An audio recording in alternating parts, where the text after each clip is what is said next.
अगर एक लोग हैवान बन जाए तो हम उसे अपराध कहते हैं, और अगर 32 लोग उस हैवानियत को अंजाम दे दे तो हम उसे क्या कहेंगे? एक 13 साल की उम्र की बच्ची 5 दिन लगातार 3-3 होटलें और 32 लोग।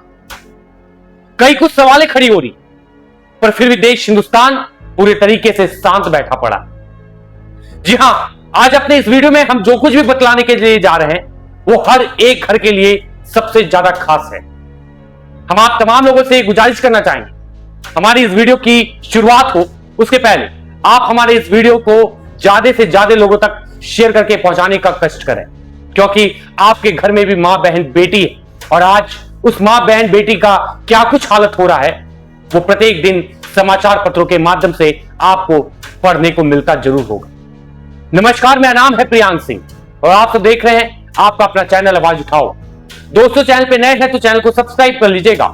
वीडियो को फेसबुक पेज पे देख रहे हैं तो फेसबुक पेज को लाइक कर लीजिएगा, फॉलो कर लीजिएगा, क्योंकि आपका अपना भाई हर एक वीडियो के माध्यम से एक सच्चाई की आवाज को बुलंद करने का कोशिश करता है, आप सभी तक कुछ नया और खास जानकारी लेकर आते रहता है। साहब, प्रत्येक दिन तो सवाल बहुत खड़े होते हैं, लेकिन उन सवालों का जवाब कौन देगा? ये देश हिंदुस्तान है, और हिंदुस्तान में वर्तमान वक्त में एक सच्चाई की आवाज को बुलंद करने वाले इंसान के घर पर इनकम टैक्स का रेट सुबह ही मार दिया जाता है। अपराधी खुलेआम तौर पर सड़क पर आतंक मचाता है और कुछ चेले और चमचे उन्हें माला पहनाकर बड़े भव्य तरीके से स्वागत करते हैं। हिंदुस्तान की राजनीति के नेतागण एक समय में बहुत बड़े आतंक मचाने वाले क्षेत्र के लोग होते हैं, और वही नेताजी जब चुनाव जीत जाते हैं तो उनसे अच्छा उनके क्षेत्र की जनता के लिए कोई और नहीं होता है। हर नेता बड़े बड़े मंचों पर पहुंचकर एक से बढ़कर एक बड़ा ऐलान करते हैं। चुनावी जनसभा के दौरान डोर टू डोर लोगों तक पहुंचते हैं और उनसे एक से बढ़कर एक वादा करते नजर आते हैं, लेकिन वही नेता जब जीत जाते हैं तो क्षेत्र में क्या कुछ बदलाव करके दिखला देते हैं वो किसी से छिपा हुआ नहीं होता है।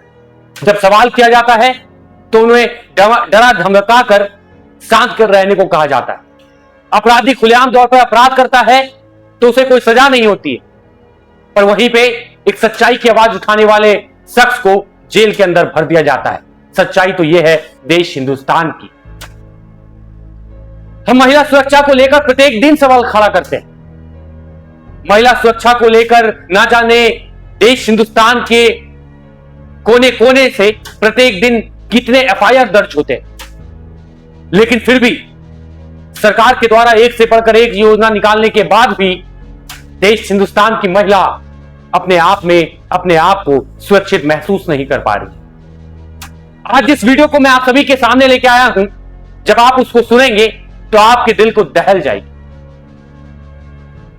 अगर एक इंसान हैवानियत करता है तो हम उसे अपराध कहते हैं, पर एक बार जरा सोचिए ना, एक बच्चे पर अगर 32 लोग के द्वारा हैवानियत किया गया होगा तो आखिर हम उसको क्या कहेंगे? जी हां, यह कोई स्टोरी नहीं है, यह लिखा हुआ कोई स्क्रिप्ट घटना नहीं, लेकिन यह एक सच्ची घटना है जो हिंदुस्तान के धरती पर बीती है, लेकिन फिर भी देश हिंदुस्तान के नागरिक शांत बैठे।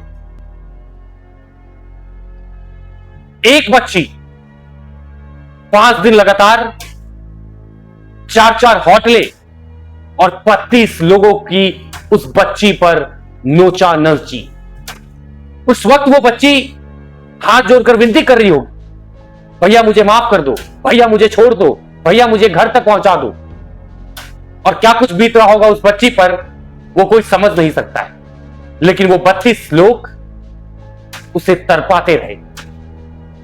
जब भी वो बच्ची चिल्लाया करती थी, जब भी उसे दर्द हुआ करता था, तो उसके मुंह में शराब डाल दिया करते थे ताकि बच्ची ज्यादा चिल्लाए नहीं और उसकी आवाज रूम के बाहर नहीं निकल पाए। एक बच्ची अपने स्कूल से पढ़कर बाहर निकल रही थी, और बाहर निकलने के वक्त वो एक रिक्शा वाले से बात करती है कि मुझे घर पहुंचा दो, और उसे ये पता नहीं होता है कि वो रिक्शा वाला उसके लिए बहुत बड़ा दर्दनाक घटना को अंजाम दे देगा। वो रिक्शा वाला उस बच्ची को बेच देता है, और बेचने वाला कोई और नहीं साहब, बल्कि हिंदुस्तान की धरती पर रहने वाला ही एक शिक्षित इंसान होता है। होटल का मालिक होता है, होटल का मैनेजर होता है, और उस बच्ची को खरीद कर अपने 32 लोगों के साथ वो होटल बदल बदल कर 5 दिन तक लगातार हैवानियत को अंजाम देते रहता है, रेप करते रहता है। और जब बच्ची को बहुत ज्यादा दर्द होने लगता है तो बच्ची के मुंह में शराब की बोतलें घुसा देता है।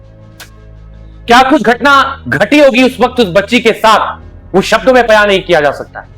लेकिन सबसे बड़ा सवाल तो यह खड़ा हो रहा है कि राजस्थान की श्रीनगर जिले की जो घटी घटना इस वक्त सोशल मीडिया पे ट्रेंड कर रही है, वो घटना घटने के सामने आने के बाद भी देश हिंदुस्तान के लोग इस पर आवाज बुलंद क्यों नहीं कर रहे, कैंडल मार्च क्यों नहीं निकाल रहे, इंसाफ की गुहार क्यों नहीं लगा रहे।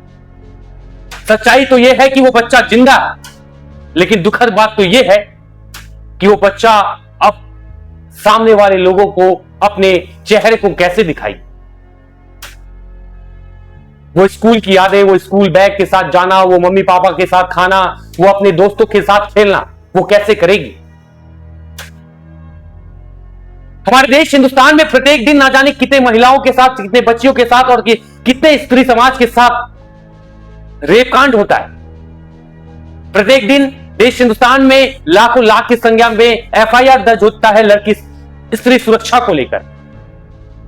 लेकिन फिर भी देश हिंदुस्तान की महिला समाज अपने आप को असुरक्षित क्यों महसूस कर रही। आज कई ऐसे लोग होंगे जो इस वीडियो को देखने के बाद कहेंगे कि ये फालतू का लेक्चर दे रहा है। लेकिन हम आप तमाम लोगों से गुजारिश करना चाहेंगे, वीडियो को शेयर कीजिए। आपके घर में भी मां बहन बेटी है। आज उस घर की बेटी के साथ अगर ऐसा घटा है तो कल हमारे और आपके घर के मां बहन बेटियों के साथ भी घट सकता है। और आइए सड़क पर उतरकर उस बच्ची को न्याय दिलाने का कोशिश कीजिए और उस 32 के 32 लोगों को फांसी के सजा पर लटकाने में मदद कीजिए। आज पूरा देश हिंदुस्तान शांत है। प्रत्येक दिन रेप कांड के एफआईआर दर्ज होने के बाद भी इंसाफ नहीं मिल पाता है। क्या आप समझ पाते हैं इन सब पीछे का कारण क्या है? क्योंकि ये देश हिंदुस्तान है और देश हिंदुस्तान की राजनीति की वजह से देश हिंदुस्तान धीरे धीरे पूरे तरीके से नीचे गिरता जा रहा है। जरूर हम मीडिया के नजर से देखते हैं तो हमें पता चलता है कि हमारा देश हिंदुस्तान कई उच्च स्तंभ पर आगे बढ़ गया है। लेकिन सच्चाई तो यह साहब है कि जिसे हम लक्ष्मी का दर्जा देते हैं, जब वो पूरे तरीके से सुरक्षित नहीं है तो हमारा देश हिंदुस्तान आगे कैसे बढ़ पाएगा। देश की कानून व्यवस्था पर बहुत सवाल उठती है।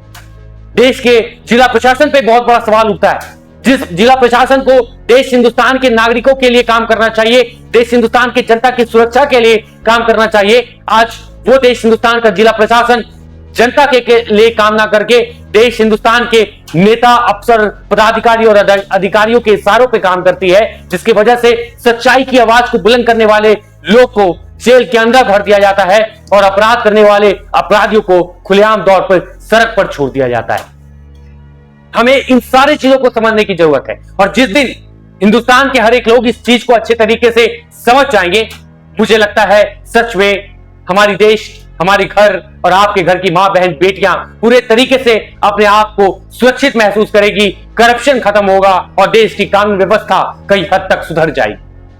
आगे आप क्या कुछ सोचते हैं इन सारे घटनाओं को लेकर कमेंट के माध्यम से जरूर बताइएगा। फिर मिलते हैं, तब तक के लिए आप सभी से लेते हैं विदा। हर हर महादेव, जय श्री राम।